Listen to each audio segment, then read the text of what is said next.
Okay, in this video, I'm going to talk about the README file. So typically in your repo, you usually will have a README file, and this file is probably the most important file for someone who's new to your repo to jump into it.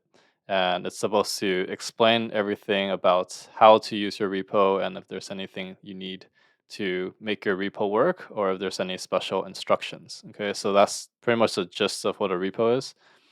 And in here in VS Code, you could actually, this is the default repo that you can see. So, and here you can see that they typically have these pound sign, two pound sign, so or number sign, whatever you want to call it. But pretty much these symbols is like headers, and depending on how many of these number signs, it'll be like different sizes. Okay, and then you have different syntax for lines of code. You could add links.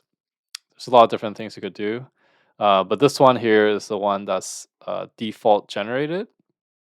And if you recall some of my markdown videos, you could render this inside your Visual Studio Code. So if you go to your extensions, and the extension that we use was Markdown Preview. So if you look here, you could, if you forget the shortcut to render it, you see is Command Control K and then V, right? So if we go back to your file, you could do Control K and then V. Then on the right side, we see rendering. Okay, so I think right now I'm using the dark mode, so some of this code is you can't see it clearly, but by default it should be white. So you could see like side by side what each of the syntax here represents.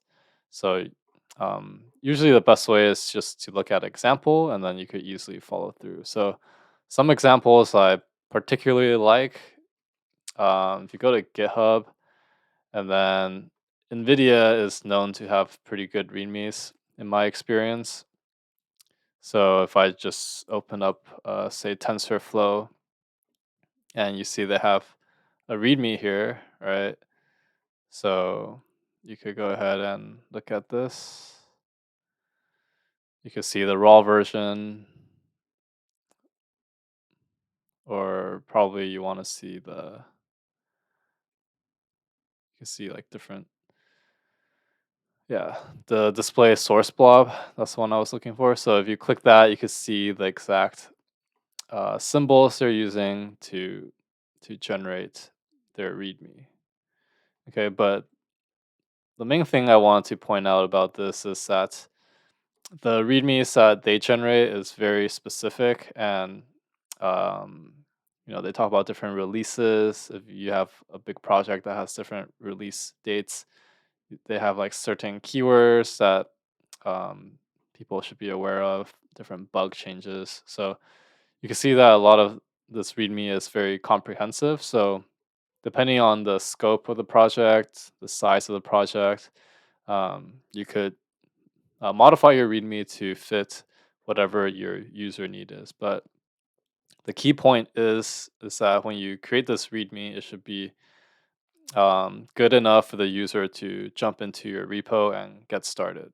And if there's any like common questions or common techniques of doing things, this might be a good place. Or some, if it's like FAQs, it could be in like wikis or something. But typically, you want to have your README so that people know how to play around with your code base. Okay. So if you found this video helpful, give a like and subscribe, and I'll see you in the next one.